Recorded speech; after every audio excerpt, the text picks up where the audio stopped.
Am I wrong for not trying to convince my parents to treat all their grandchildren equally? I, 47 male, got divorced from my first wife when I was 29. We had 2 kids and my folks loved them more than anything. But my ex-wife wasn't happy with the lifestyle that I could provide. I wasn't making a lot of money, but we weren't in debt or anything.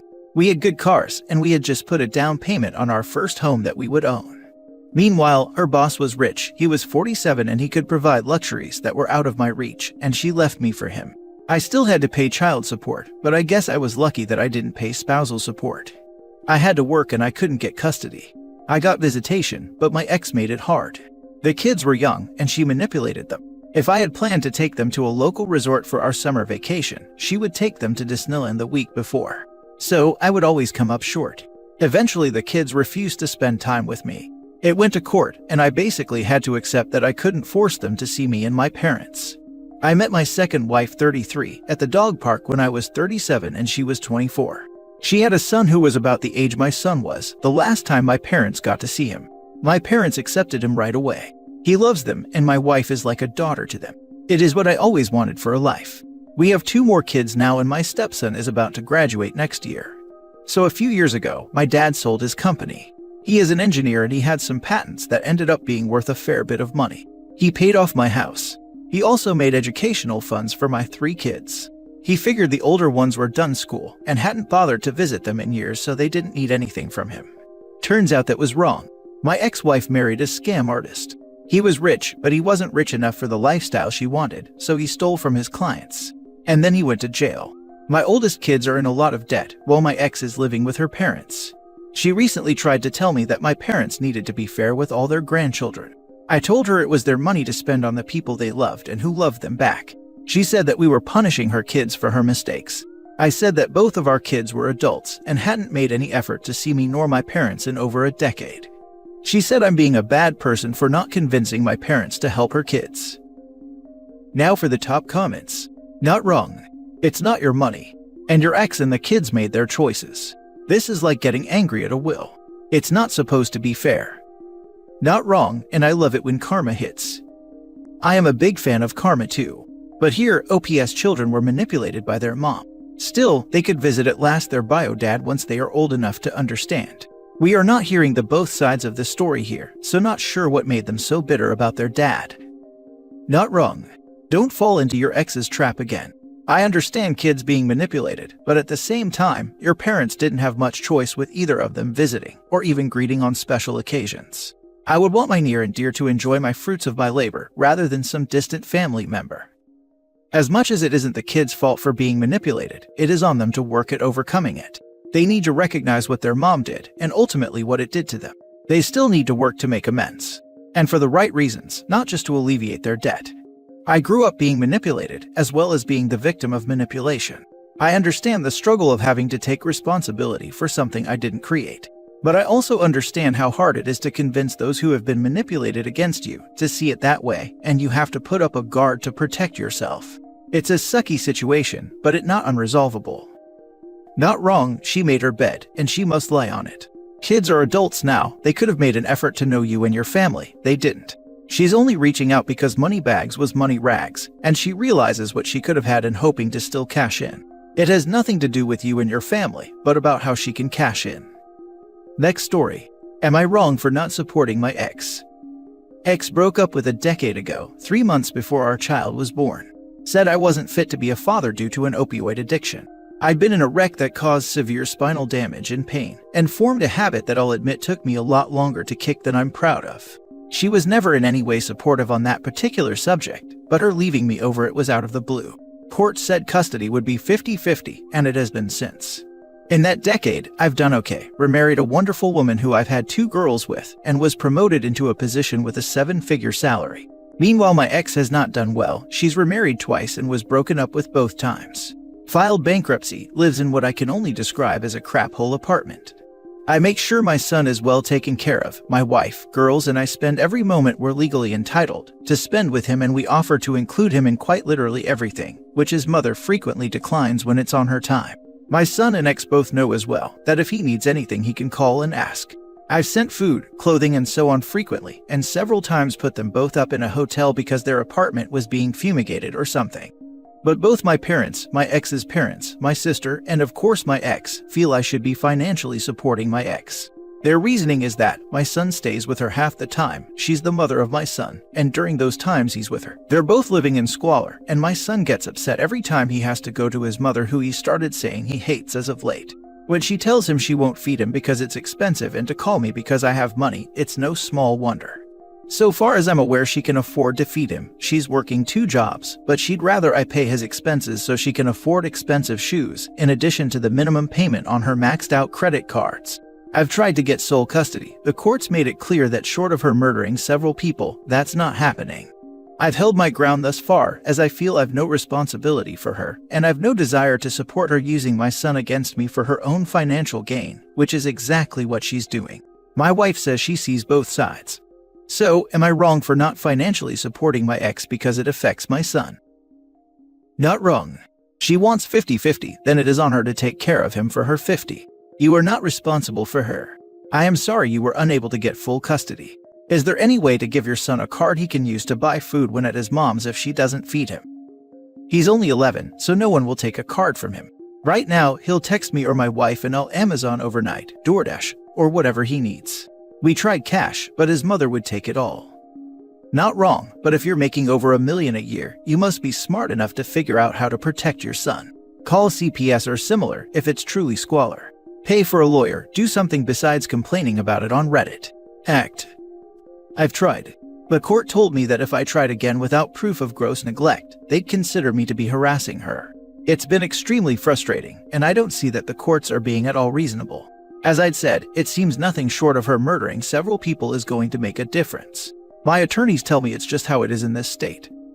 Your son needs to be telling his teachers that his mother is refusing to feed him and he has to text you or go hungry. They are obliged to report it. Also get some therapy happening for your son. This will also count in your favor. It would be incredibly dangerous for OP to tell his son to mention this to teachers because of the court's prior warning. They'd likely see it as parental alienation. Save proof of everything she says and does that is neglectful of your children. Text messages, emails, etc., where she is saying anything like that. Hire a good attorney and bring her back to court again. You could even report to your son's school if his mother is neglecting or mistreating him. They are obligated to report it.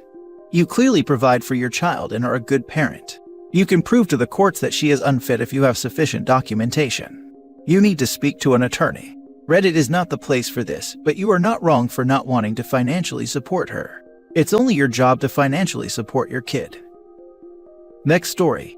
Am I wrong for telling my mom to shut the heck up about karma? My mom was cheated on by my dad, and the lady my dad cheated with got pregnant and my dad decided to leave my mom for her. Their kid is now 17 male. I'm gonna call him Luke. My mom does not like Luke or my dad, or Luke's mom. I'm not close to any of them either. I despise my stepmother, and I hated my dad for a long time too, but our relationship has improved. I barely have a relationship with Luke, but that's improving too. One thing my mom believes in is karma, or at least her definition of it. Ever since the day she found out my dad cheated, she's been telling me about how karma will get him and the other woman back disguised as Luke. Something happened to Luke a couple years ago. My mom called it karma.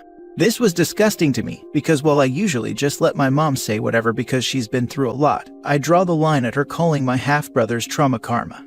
Instead of just minding her own business, my mom told everyone and their moms about how this was karma getting them back.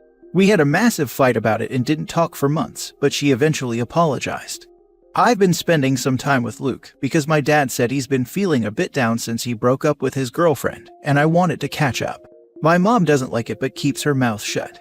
Anyways, I was staying the night at my mom's house for reasons, and was FaceTiming my husband in my room.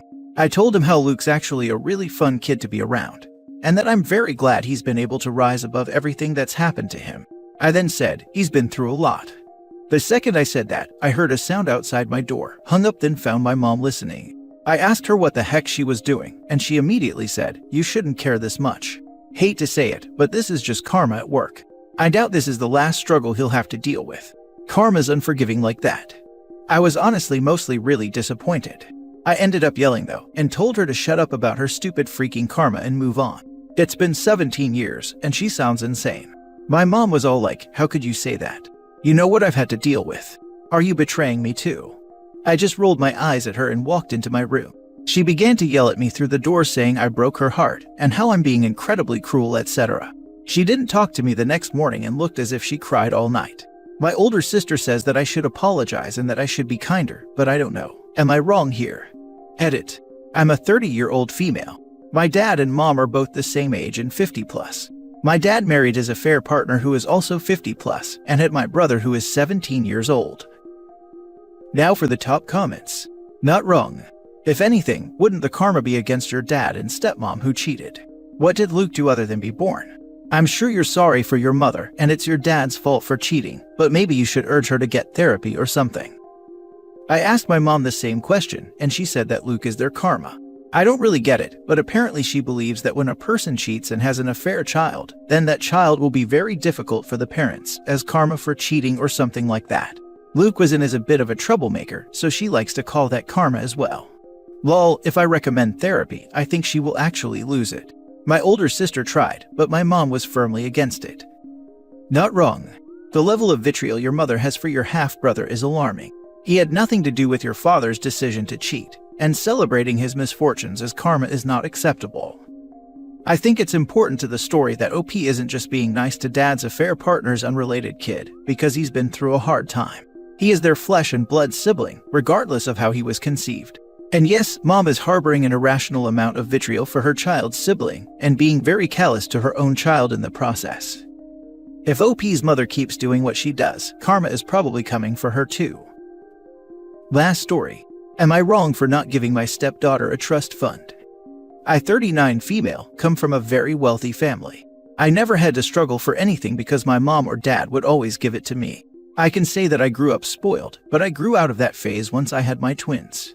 Since I was so spoiled and never got in trouble for anything as a teenager, I was always going to parties with my friends, doing drugs and drinking alcohol. Then at 16, I found I was pregnant and gave birth at 17 to my two beautiful twins, girl and boy. Thankfully, my parents were supportive and helped me through the process. My parents had set up a trust fund for me when I was a kid, and I wasn't able to access until I was 18, so when I turned 18, I moved out and got a condo. I only used my trust fund whenever it was for my kids, rent, or essentials around the house. I also took some out and put it in an emergency fund. I got a job at my dad's company, so I was able to live comfortable but not keep up with the lifestyle I grew up with. When I was 31, I met my now husband and his daughter who was 4 years younger than my kids. Me and my husband dated for about 4 years, then we got married 2 months before my twins' birthday. On my twins' 18th birthday, my parents gifted them each a trust fund of their own that summed up to $200,000 each. Now my twins are both 22 years old and both are thriving. I like to give myself a pat on the back for how I raised them and not how my parents raised me.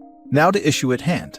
My stepdaughter is now 18 years old, and for the past couple of months, she'd been saying how she couldn't wait to get her trust fund like my twins, and I didn't know if she would or not because I never knew about the twins. Now when her birthday came around, she did get money, just not the trust fund from my parents. Instead, they gave her a car. But to say she disappointed is an understatement. She said we didn't love her because she wasn't blood, and that we've always treated her different because she wasn't my daughter. Which wasn't true. I've loved her from the day I met her, and I've always treated her like she was one of mine. She then asked me why didn't I tell her she wasn't getting a trust fund, since that was all she was talking about, and I told her I didn't know if she was getting one or not. She then told me that I should have made one for her myself. I tried to tell her that it wasn't possible, but she didn't want to listen to me and just said she hated me. So am I the a-hole? So you married her dad 4 years ago, and somehow she felt that when she turned 18, she'd be entitled to a generous trust fund from your parents. Is that correct? That's kinda crazy to be honest. But what's crazier is that nobody, not you, not your husband, sat her down when she started to bring this up and say it probably will not happen. Not wrong. It's a wild expectation for a 17-year-old to have, but one of her parents should have curtailed that expectation before it got out of control. My husband has told her multiple times to not be expecting the trust fund because she might not get it, and I also told her that I didn't know if she would get one or not, but she has chosen to ignore us. My husband did actually sit her down and told her that she shouldn't expect it, but she just brushed him off. Well then, this was an enormously optimistic or entitled reach on her part. A little immature, but nothing that can't be fixed. Try and explain that opening a trust fund like this requires years of putting money in. You cannot just give someone a fund of this size after 4 years. Not wrong. Your stepdaughter has been part of the family for only 4 years. Why would she feel entitled to a trust fund from your parents? How has your husband handled her expectations? That's what I was thinking. If they set up a trust for OP when she was kid, they probably set up a trust for the twins after they were born and had 18 years to contribute and let interest accrue. If anything, maybe let the grandparents know she was talking about it and see if they were going to do the same for the stepdaughter, but I'm really not sure how I feel about that. It's the grandparents' money to do with as they please, not the stepmom's.